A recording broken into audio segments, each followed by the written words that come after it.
Avez-vous déjà eu l'impression que vos meilleurs jours étaient loin derrière vous, que ce soit à cause de votre santé, de votre âge ou des difficultés que vous traversez qui semblent vous freiner?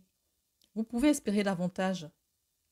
La Bible nous dit en Deutéronome 33, 25 que ta vigueur dure autant que tes jours. Maintenant, je veux que vous lisiez ce verset. Disons-le tous ensemble. Que ta vigueur dure autant que tes jours. Répétez-le les uns aux autres. Que ta vigueur dure autant que tes jours. Or, c'est l'inverse de ce que le monde nous dit. Avez-vous déjà remarqué que lorsque vous allez chez le médecin, il vous dira « Oh, ce problème, laissez tomber. Vous savez, ça fait partie du vieillissement. Ça fait partie de la vieillesse. Ne vous en faites pas, ça fait partie de la vieillesse. » C'est donc tout à fait normal. Amen. Pour le monde, c'est normal. Plus vous avancez en âge, plus vos infirmités vont augmenter. Plus vos jours augmentent, plus les infirmités aussi augmentent.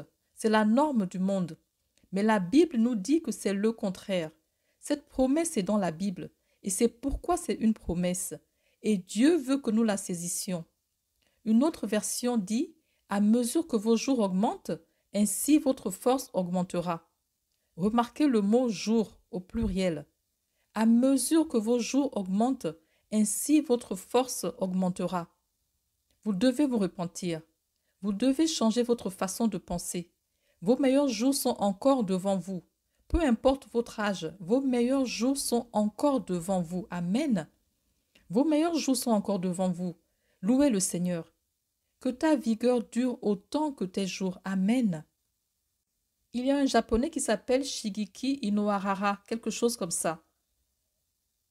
Bref, il est médecin et son père est chrétien. C'est un pasteur méthodiste. Il est décédé il y a quelques années à l'âge de 105 ans.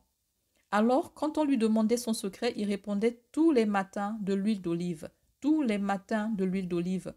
Il ne jurait que par l'huile d'olive. Autre chose, il disait prenez les escaliers. On prend toute l'ascenseur ici, n'est-ce pas? Il disait de monter les escaliers. Même à un âge très avancé, il montait les escaliers. Il disait qu'il montait 2 marches à la fois. Essayez de le faire, d'accord? Amen. Et si vous lisez sur Internet, personne ne vous parlera de sa foi. Mais c'est la foi en la parole de Dieu. C'est la lecture quotidienne de la parole de Dieu qui donnait à cet homme sa santé. C'était un chrétien. On ne vous dira même pas qu'il était chrétien. Et c'est la principale chose qui n'est pas partagée, car le monde ne veut pas le reconnaître. J'ai un ami coréen qui vient de rentrer en Corée du Sud. Avant son départ, il m'a dit que sa mère et sa grand-mère approchaient les 100 ans, je crois. Elles lisent toujours la Bible, elles vont toujours à l'église. Et elle lui répète tout le temps, « Va à l'église ». Alors je lui ai dit, la prochaine fois que tu y retourneras, demande-lui que je lui ai demandé quel est son secret. Alors il a dit d'accord. Il est revenu après les vacances et m'a dit, ma grand-mère dit de lire la Bible et de boire beaucoup d'eau. Vous savez, il a dit que cette dame avait l'esprit vif, pas d'Alzheimer, rien du tout. Amen. On dit que votre prostate grossit, que votre cerveau rétrécit. N'acceptez pas cela. Amen. J'ai dit n'acceptez pas cela. À mesure que tes jours augmentent, ainsi ta force augmente. Amen. C'est donc une promesse extraordinaire. Mais examinons le contexte. Je crois beaucoup au contexte. Peut-être pouvons-nous en tirer des leçons. Dieu veut que votre force spirituelle augmente. Dieu veut que votre force physique augmente. Amen. Dieu veut que votre force morale soit visible, que vous soyez une personne qui, lorsque les gens vous regardent, qu'ils veuillent vous ressembler. Amen. Pas seulement votre santé et votre force physique. Amen.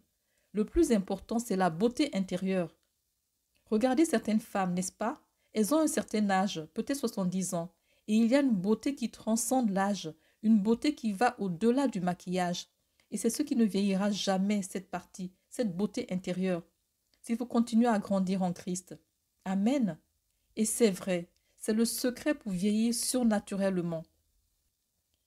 Tout ce que la Bible dit de ne pas faire, si vous le faites, vous vieillirez plus vite. Vous vous mettez en colère, vous vous mettez toujours en colère, vous vieillirez plus vite. Amen. Vous êtes heureux, vous avez le cœur joyeux, alors vous resterez jeune. Un cœur joyeux est un bon remède. Amen. La Bible dit dans Proverbe 17, 22, un cœur joyeux est un bon remède. Remarquez, Mais un esprit brisé provoque l'ostéoporose. Vous ne trouverez pas cela dans le monde scientifique, mais je vais vous dire une chose, c'est la sagesse de Dieu.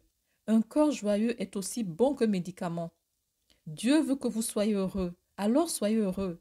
Et vous savez, le meilleur dans tout ça, quand vous essayez d'être heureux tout le temps, vous trouvez toutes les excuses pour être heureux. Plaisantez, riez, souriez à la maison, trouvez des sujets de rire. Souvenez-vous que quand vous sortiez avec votre femme, vous la faisiez tellement rire, amen. Et puis maintenant que vous l'avez eue, vous ne la faites plus rire, mais vous la faites pleurer. Non, non, ok? Ça me rappelle un homme appelé Norman Cousin, d'accord? Vous pouvez le trouver sur Wikipédia. Ce Norman Cousin, il y a quelque temps, en 1964, on lui avait diagnostiqué une maladie. C'est un professeur qui est devenu plus tard auteur et qui a écrit sur la méthode par laquelle il a obtenu la guérison. D'accord? Mais voici ce qu'il a dit. On lui a diagnostiqué une maladie invalidante qui s'est aggravée de plus en plus et a fini par l'emporter. Vous savez ce qu'il a fait, ce professeur? Il a tourné plusieurs vidéos drôles, que de l'humour, et il en avait plusieurs partout. Il a pris beaucoup de vitamine C et il a rigolé tous les jours. Vous pouvez lire cela sur Internet.